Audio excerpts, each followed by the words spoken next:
नमस्कार दोस्तों, आपके अपने YouTube चैनल लखन माली में बहुत बहुत स्वागत। दोस्तों 12वीं क्लास के जितने भी स्टूडेंट हैं जिनके पास संस्कृत विषय है, हमने आपको जो नई किताब इस बार चली है आपके एनसीईआरटी की तरफ से शाश्वती द्वितीय भाग, उसका दूसरा पार्ट हमारा चल रहा है, जिसमें हमने कई आपको वीडियो अपलोड कर दिए हैं। आज हम आपको 12 श्लोक से लेकर के आगे बताएंगे, यानी 11 श्लोक तक हम आपको अच्छे से बता चुके हैं। आशा करते हैं कि आपको अच्छे से समझ में आ रहा होगा। आप यदि हमारे चैनल पर पहली बार आ रहे हैं तो जरूर चैनल को सब्सक्राइब कर लो दोस्तों, क्योंकि इस पे हम पूरा कोर्स आपको कंप्लीट करवाएंगे। इससे पहले भी हमने करवाया है और सब कुछ आपको हम इस पे जानकारी देते रहेंगे दोस्तों। आज हमारा 12वां श्लोक है, 12 नंबर का श्लोक हम आपको बताने वाले हैं। 12, 13 और 14 हम आपको 3 श्लोक बताएंगे इसमें। इससे पहले का वीडियो थोड़ा सा बड़ा हो गया, लेकिन अब छोटा छोटा हम वीडियो बनाएंगे, लगभग 30 से 40 मिनट का वीडियो रहेगा, क्योंकि पार्ट थोड़ा लंबा है। चलिए 12वां श्लोक हम आपको बता रहे हैं। सबसे पहले हम इसके जो शब्द हैं उनका उच्चारण करके आपको बताएंगे। उसके बाद में आपको इसमें जो भी विच्छेद करना होगा, जहाँ पर संधि हो रही है तो उसको टुकड़े करके आपको बताएंगे। फिर इसका आपको हम बताएंगे किस प्रकार से आपको उच्चारण करना होता है। तो चलिए देखिए, हमारे सामने दिख रहा है हमारा 12 नंबर का श्लोक है। देखिए लिखा हुआ है समाप्त विद्येन, ठीक है, मया महर्षि विज्ञापितो अभूद, ठीक है, गुरुदक्षिणायै स मे चिराय स्खलितोपचारां तां भक्तिमेवा गणयत पुरस्तात्। ठीक है, अब देखो जहां पर मतलब विच्छेद हो सकता है, एक बार हम विच्छेद भी बता देते हैं आपको अलग अलग। तो एक बार विच्छेद आप देख लो। समाप्त विद्येन इसी प्रकार से रहेगा, मया इसमें भी कोई नहीं है, महर्षि यूं की तो ही है। अब देखो यहां पर जो दूसरी लाइन है आपकी, यहां पर आपका विच्छेद होगा। अब कैसे होगा एक बार अच्छे से आप समझ लीजिए। तो एक तो हो जाएगा इसमें आपका विज्ञापित है, देखो यहां से। अब विज्ञापितो में ओ दिख रहा है ना, विज्ञापितो ओ जो दिख रहा है वो विसर्ग के स्थान पर हुआ है, विसर्ग संधि के कारण। ठीक है, संधि आपने पढ़ रखी होंगी, ठीक है, नहीं पढ़ी है तो हमारे चैनल पे हैं, आप पढ़ सकते हैं। तो विज्ञापित है ऐसे आप हो जाएगा। इसके बाद में आपका यहां से होगा जो ये एस का सा चिन्ह दिख रहा है ना आपको, ये वाला ये एस का चिन्ह सा दिख रहा है, इसको अवग्रह बोलते हैं बच्चों। क्या बोलते हैं इसको? अवग्रह। तो इसको जब हम लिखते हैं तो अ के रूप में लिखा जाता है, ये जैसे अ लिखते हैं ना, तो यहां हो जाएगा अभूत। ठीक है, या तो आप अभूत लिखो या अभूद लिखो, दोनों एक ही मतलब रहता है। ठीक है ना, क्योंकि तय का दय हो गया आपका ये जस्त संधि के कारण, तो इसमें हो गया अभूत। ठीक है, 2 शब्द हो गए आपके सामने। इसके बाद में आपका अगला शब्द इसी में है, गुरु दक्षिणायै। यहां से आपका तीसरा शब्द ये है, तो गुरु दक्षिणायै ऐसे करके 3 शब्द हो गए आपकी दूसरी लाइन में। ठीक है ना, इसके बाद में से, उसके बाद में मे। फिर देखो यहां पर तीसरी लाइन के अंदर जो आपका ये बड़ा सा शब्द दिख रहा है ना, इसको हम अलग अलग टुकड़े करते हैं। तो एक टुकड़ा हो जाएगा चिराय। ठीक है, यहां तक कोई दिक्कत नहीं है। एक तो हो गया चिराय। चिराय के बाद में आपका जो टुकड़ा होगा वो होगा पूरा का पूरा, यहां से देखो चिराय के बाद में यहां से आ जाएगा, तो अस्खलितोपचाराम ऐसे आपको इसमें टुकड़ा करना होगा। अस्खल, अस्खल, तो अस्खलितोपचाराम। चलो मैं लिख के बता देता हूं आपको। देखो ऐसे लिखा जाएगा, ये अस्खलितोपचाराम, अस्खलितोपचाराम ऐसे आपको इसमें विच्छेद करना होगा। और इससे पहले एक हमने चिराय बताया, तो चिराय और अस्खलितोपचाराम ये 2 शब्द आपके पूरे इसमें से जो बड़ा सा दिख रहा है ना, इसमें से बनते हैं। ठीक है ना, अब इसके बाद में हमारी लास्ट वाली लाइन है, तो लास्ट की लाइन को हम बताते हैं। एक तो सबसे पहले आपका दिख ही रहा है आपको ताम, इसमें कोई दिक्कत ही नहीं है। इसके बाद में यहां पर आपको देखना है भक्तिम। यहां देखिए भक्तिम लिखना होगा। ठीक है, भक्तिम। अब भक्ति दोस्तों यहां पर भक्तिम हो गया। भक्तिम के बाद में जो ए दिख रहा है, तो इस ए को हम बाहर निकालेंगे तो ऐसे हो जाएगा एव, इस तरह से। तो भक्तिम हो जाएगा, फिर उसके बाद में एव हो जाएगा। ठीक है, एव के बाद में हमारा दूसरा अगला शब्द होगा, भक्तिम हो गया और एव हो गया, 2 शब्द हो गए। इसके बाद में जो अगला शब्द होगा वो होगा अगणयत। यहां से लिखना है अगणयत। ठीक है, अगणयत हो गया। अगणयत के बाद में आपका लास्ट वाला होगा पुरस्तात्। तो ऐसे करके सारे शब्दों को हमने टुकड़ा कर दिया, सारे शब्द अलग अलग हो गए, जो जहां पर उनकी आवश्यकता थी अलग अलग करने की, ठीक है ना। अब देखो हमने एक एक शब्द को बोल के बता दिया। अब ये इसलिए हम बता रहे हैं कि आपको बहुत सरल हो जाए, आप खुद पढ़ लो अच्छे से, कोई दिक्कत भी नहीं आएगी आपको बिल्कुल भी। लेकिन ये पूरा वीडियो जरूर देखना आप दोस्तों, ठीक है ना। और अपने जितने भी दोस्त हैं उन सबको शेयर करो, और वीडियो कैसा लगता है आप हमें कमेंट करके जरूर बताएं। और यदि आपको वीडियो अच्छा लग रहा है तो आप कमेंट करें, लाइक करें, ठीक है, सबको शेयर करें। तो देखिए अब ये हमारा हो गया। अब इसके बाद में हम इसका पूरे श्लोक का उच्चारण करते हैं, जैसे हम श्लोक बोलते हैं श्लोक के हिसाब से, ठीक है। कैसे उच्चारण होता है चलो वो हम आपको बताते हैं। तो मेरे साथ आप भी उच्चारण करें, अच्छे से बोलना मजे से, ठीक है। समाप्त विद्येन मया महर्षि विज्ञापितो भूद गुरु दक्षिणायै समे चिराय स्खलितोपचारां तां भक्तिमेवा गणयत् पुरस्तात्। बहुत ही सुंदर है, ठीक है। तो ऐसे करके इसका हम उच्चारण कर लेते हैं, जैसे आपको हम सभी श्लोकों को बता रहे हैं तो इसको भी हमने बताया है। तो आप भी उच्चारण करें, बार बार बोलें, बार बार बोलें, क्योंकि जब इस तरह से आप बोलोगे तो आपको अच्छा लगेगा, मज़ा भी आएगा और फटाफट याद भी हो जाएगा, कोई दिक्कत आपको नहीं आएगी किसी भी तरह की, ठीक है ना। तो ऐसे करके आपको ये प्रैक्टिस करनी है। अब देखो इसमें हम आपको बताते हैं, ये तो हमने बोल के बता दिया, ठीक है। अब इसका हम अन्वय की बात करते हैं, इसका हम अन्वय बताते हैं, क्योंकि अन्वय से ही हम अर्थ निकालेंगे इसका। तो चलिए इसका अन्वय बता रहे हैं हम, अन्वय इसी के अंदर बता रहे हैं आपको। देखिए तो अन्वय में सबसे पहले आपको लिखना होगा समाप्त विद्येन, यहां से आपका अन्वय स्टार्ट होगा, ठीक। समाप्त विद्येन मया महर्षि, ये आपकी अन्वय स्टार्टिंग में आपकी पहली लाइन यों की तो ही सेम आ जाएगी, ठीक है ना। इसके बाद में आपको लिखना होगा महर्षि के बाद में गुरु दक्षिणायै, ठीक है, गुरु दक्षिणायै। इसके बाद में लिखना होगा विज्ञापित है, विज्ञापित है, फिर लिखेंगे अभूत। समझ गए। तो दो लाइन हमारी पूरी हो जाती है। सबसे पहले पहली लाइन यो की तो सेम हो जाएगी, उसके बाद में गुरु दक्षिणायै विज्ञापित है अभूत, ठीक। इसके बाद में लिखना है से है, ठीक है। उसके बाद में लिखना है मे, इसके बाद में आपको लिखना होगा चिराय, फिर लिखना अस्खलित, ठीक है। और यहाँ लिखना होगा उपचाराम, उपचाराम, ठीक है। इसको हमने अलग अलग कर दिया है। तो ये पूरी की पूरी लाइन आपकी सेम यो की तो ही आ जाएगी, कोई दिक्कत नहीं है, अन्वय बता रहे हैं। इसके बाद में आपका यहाँ से लिखना होगा भक्तिम, समझ गए। फिर लिखना होगा भक्तिम, ठीक है, भक्ति लिख दिया आपने, तो भक्तिम लिख दिया। भक्तिम के बाद में आपको लिखना होगा एव, यहाँ से एव लिखना होगा, एव। एव के बाद में फिर लिखेंगे आप पुरस्तात, पुरस्तात के बाद में लास्ट में लिखेंगे अगणयत, यहाँ से अगणयत जो बचा हुआ है। ऐसे करके हमारा पूरा अन्वय हो जाता है। एक बार हम दोबारा से अन्वय बता देते हैं और स्क्रीन पर भी लिखा हुआ अन्वय हम आपको दिखा देंगे। तो चलिए स्क्रीन पर भी देख लेना, और हम एक बार इसको पूरे को एक साथ बोल के ही बता रहे हैं, चलो देख लो। समाप्त विद्येन मया महर्षि गुरु दक्षिणायै विज्ञापित है अभूत से है मे चिराय अस्खलित उपचाराम ताम भक्तिम एव पुरस्तात अगणयत। ये हमारा अन्वय हो गया, ठीक है ना। तो ऐसे करके आपका ये अन्वय हो जाता है दोस्तों। अब इसमें देखिए क्या है, चलो अब इसमें अर्थ की बात करते हैं।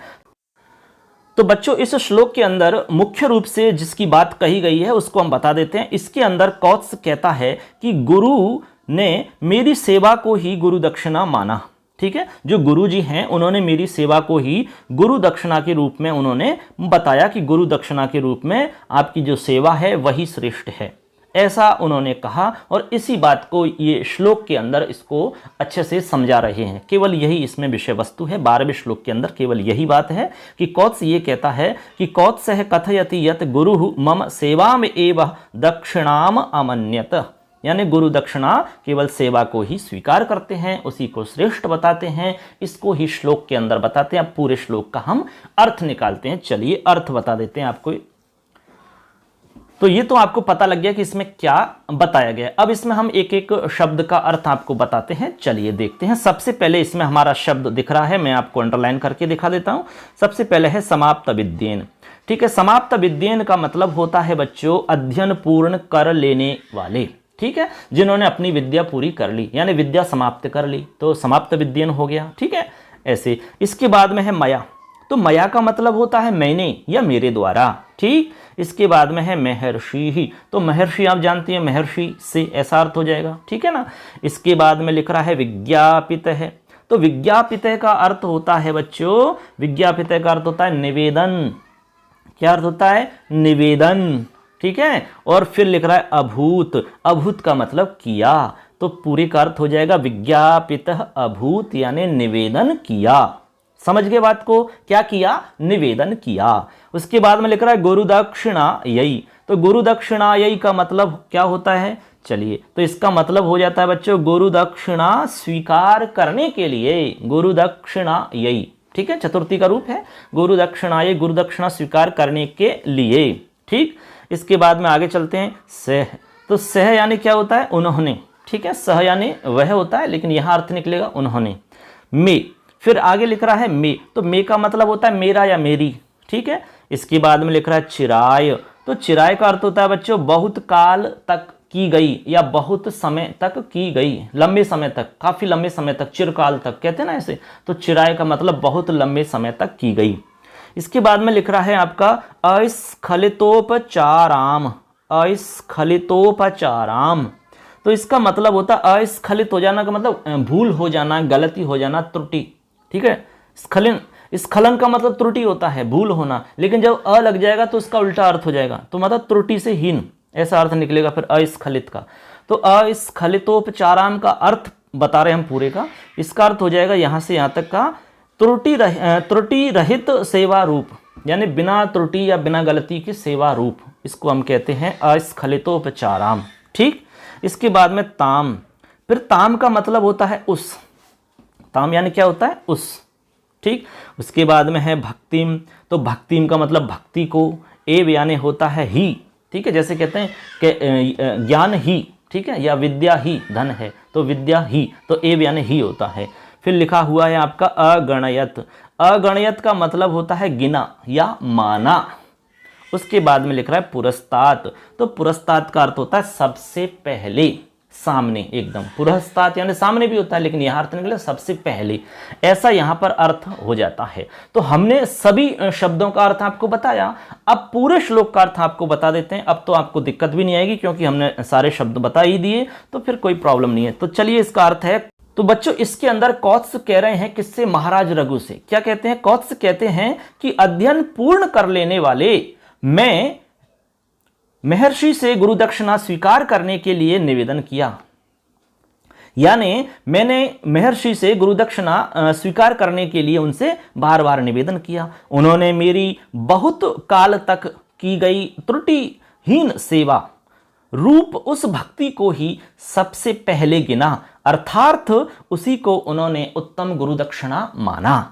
अर्थात इसका मतलब सीधा सा ये कह रहे हैं, तो कौत्स उनको बता रहे हैं कि मैंने गुरु दक्षिणा स्वीकार करने के लिए उनसे बार बार निवेदन किया। मैंने अपने गुरुजी वर्तंतु जी से मैंने कहा कि गुरुजी मेरे गुरु दक्षिणा ले लीजिए, गुरु दक्षिणा ले लीजिए। तो बार बार मैंने निवेदन किया, तो उन्होंने मैंने बहुत लंबे समय तक बिना किसी गलती के, बिना किसी त्रुटि के, बिना किसी स्खलन के मैंने उनकी सेवा की। तो उन्होंने उसी सेवा रूप को श्रेष्ठ माना और कहा कि यही सेवा मेरे लिए गुरु दक्षिणा है।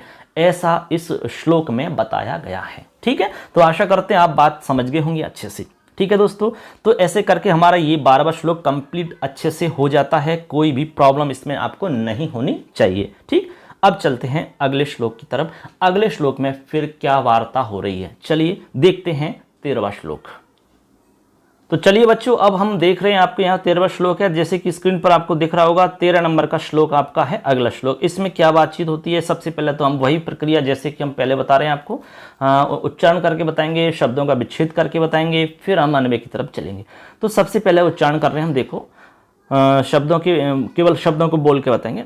निर्बंध संजातरुषार्थ कार्ष्य, ठीक है, मचिंतयित्वा गुरुणाह मुक्त है, ठीक है, गुरुणाह मुक्त है। बाद में टुकड़े करके बताएंगे हम।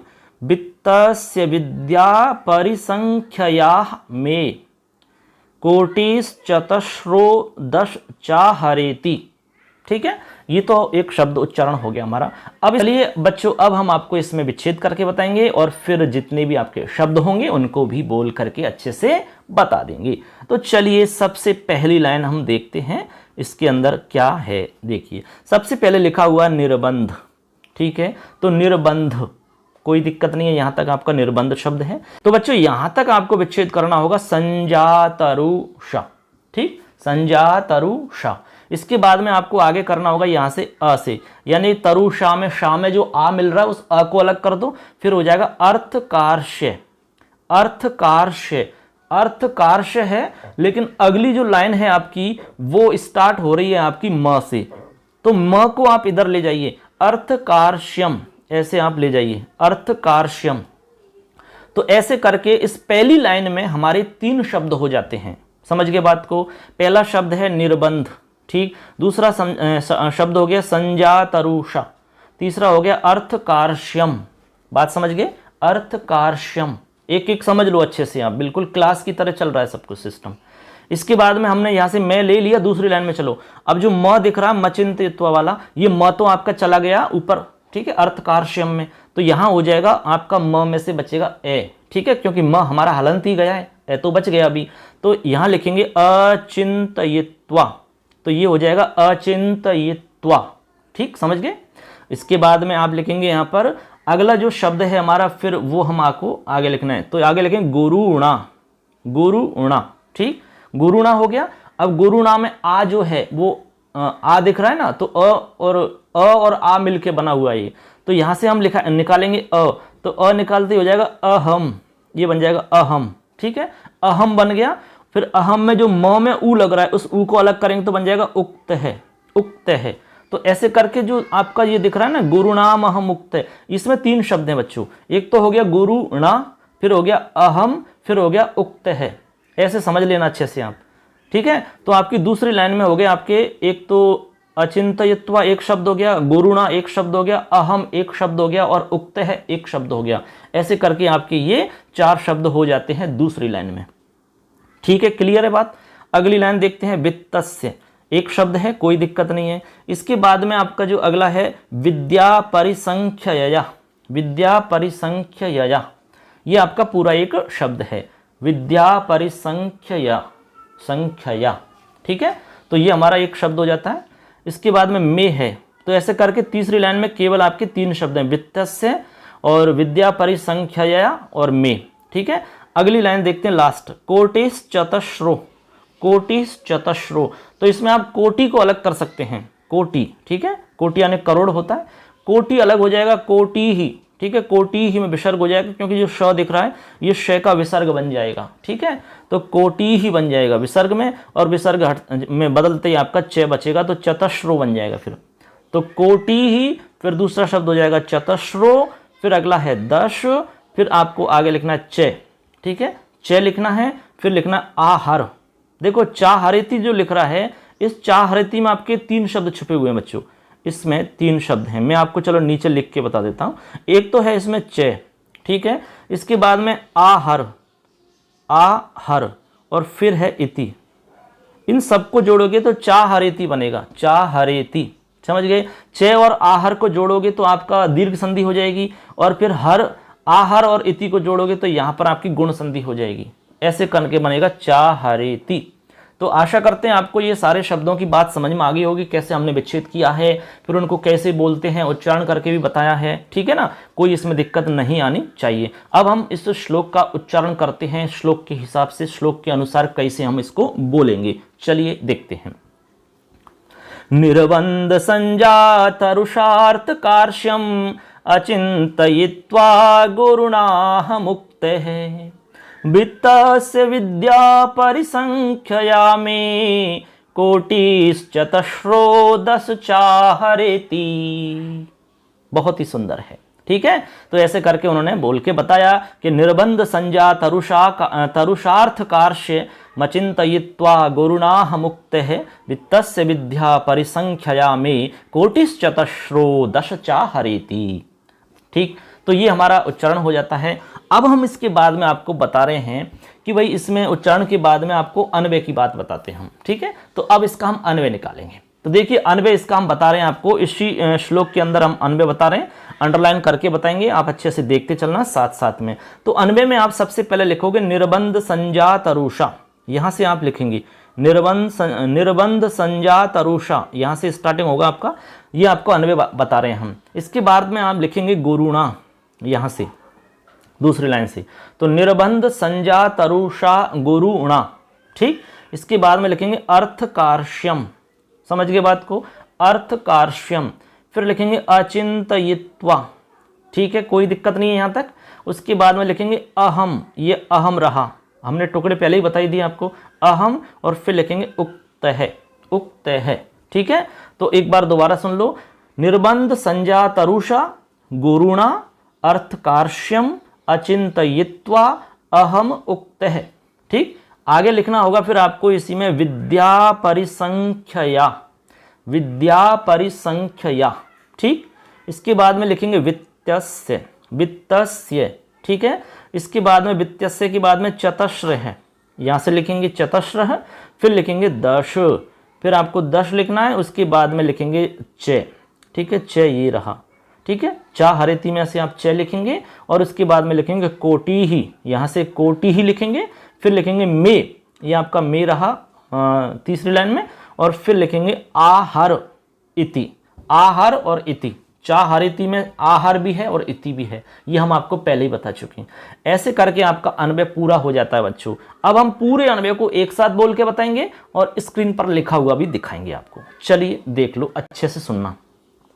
निर्बंध संज्ञा तरुषा गुरुणा अर्थकार्ष्यम अचिंतयित्वा अहम उक्त विद्या परिसंख्यया वित्तस्य चतस्र है दश च कोटि ही में आहर इति, ऐसा इसका अन्वय हो जाता है, ठीक है। तो आपको अन्वय समझ में आ गया होगा अच्छे से, कोई इसमें दिक्कत आपको नहीं होगी।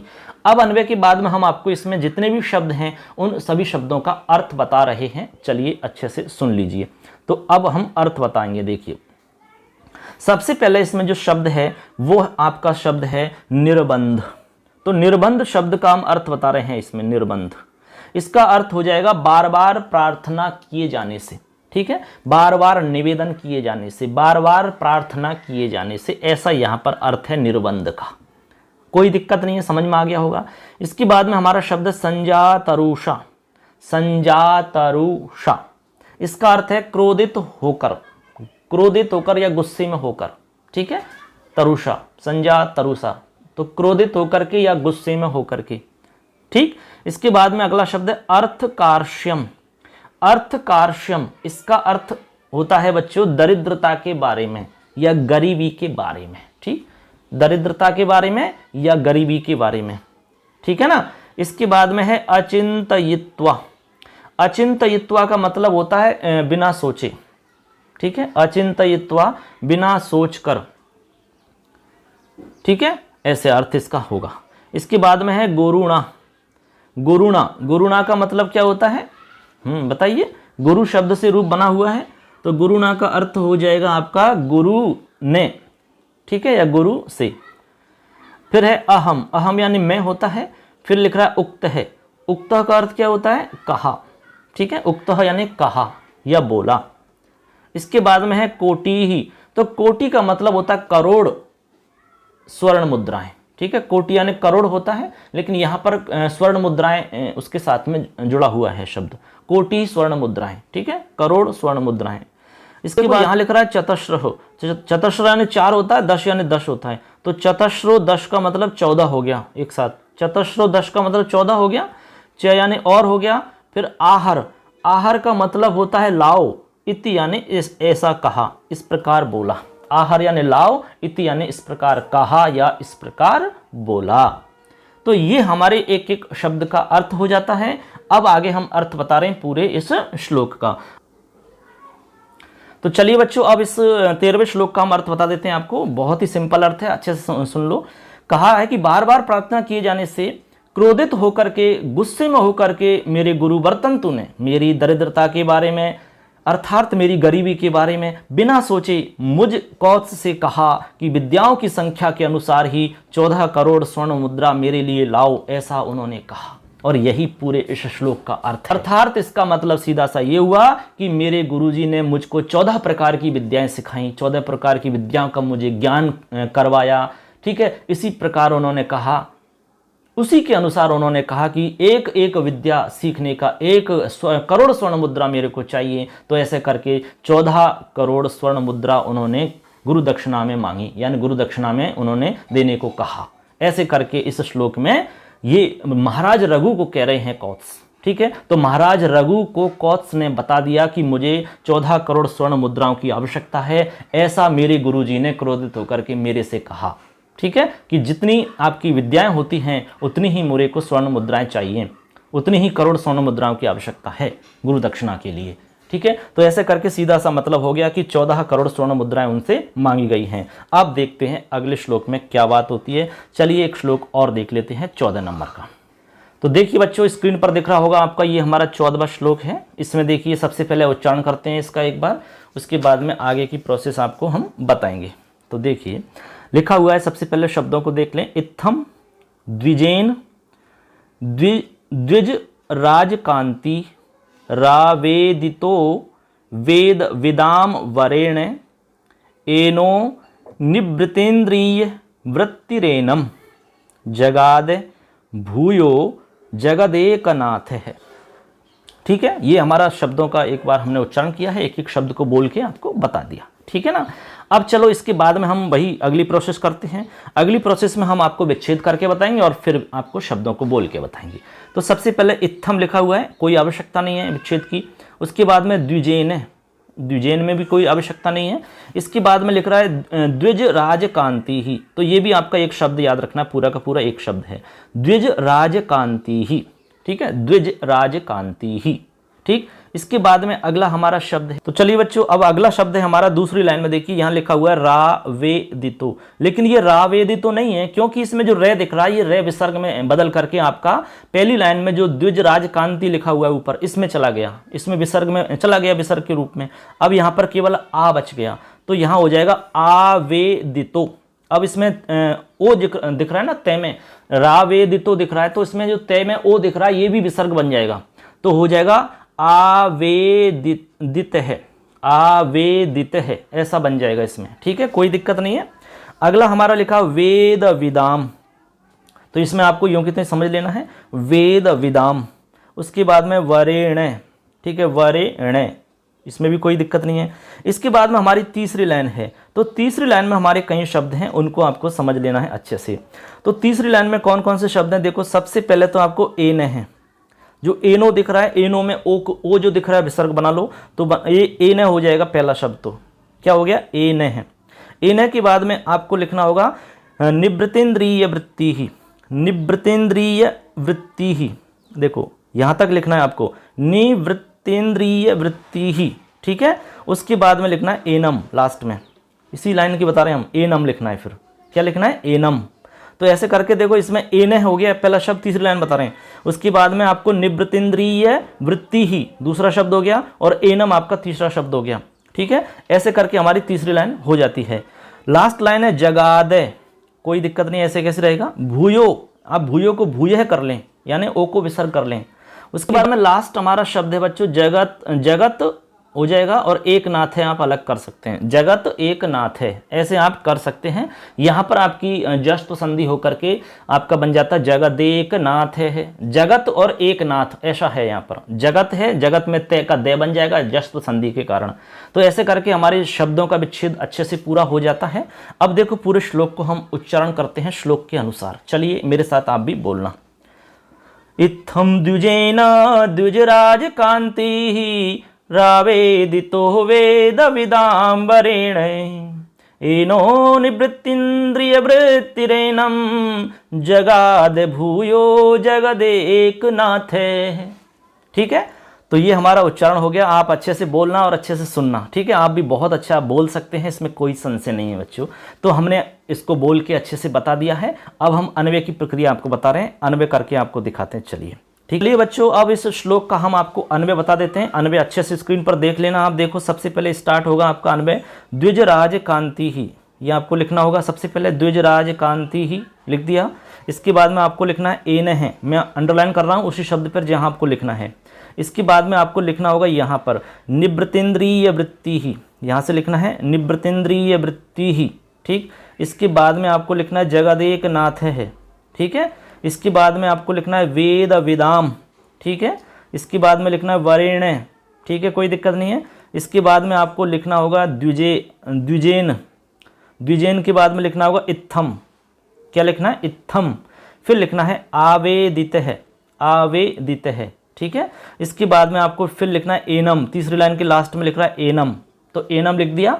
एनम के बाद में लिखना है भूय है, और भूय के बाद में लास्ट में लिखना है जगादे। इस प्रकार से हमारे इस पूरे श्लोक का अन्वय हो जाता है। अब अन्वय को हम एक साथ पूरे को बोल के दिखा रहे हैं, स्क्रीन पर भी दिखा देंगे आपको, अच्छे से देख लेना, सुन लेना, आप अच्छे से पूरे वीडियो को देख लेना, ठीक है। चलिए अन्वय हो जाएगा। द्विजराज कांति ही एन है निवृत्तिंद्रिय वृत्ति ही जगदेक नाथ है वेद विदाम वरेण द्विजेन इत्थम आवेदित है एनम भूयः जगाद। ऐसे इसका ये क्या हो गया? पूरा अन्वय हो गया बच्चों, ठीक है ना। अब अन्वय के बाद में इसके हम जो शब्द हैं उनका भी अर्थ आपको बता देते हैं। चलिए सबसे पहले इसमें हमारा शब्द है इत्थम। इत्थम का अर्थ होता है बच्चों इस प्रकार से, ठीक है। इत्थम यानी इस प्रकार या पूर्व के समान, ठीक है, पूर्ववत। उसके बाद में लिख रहा है द्विजेन।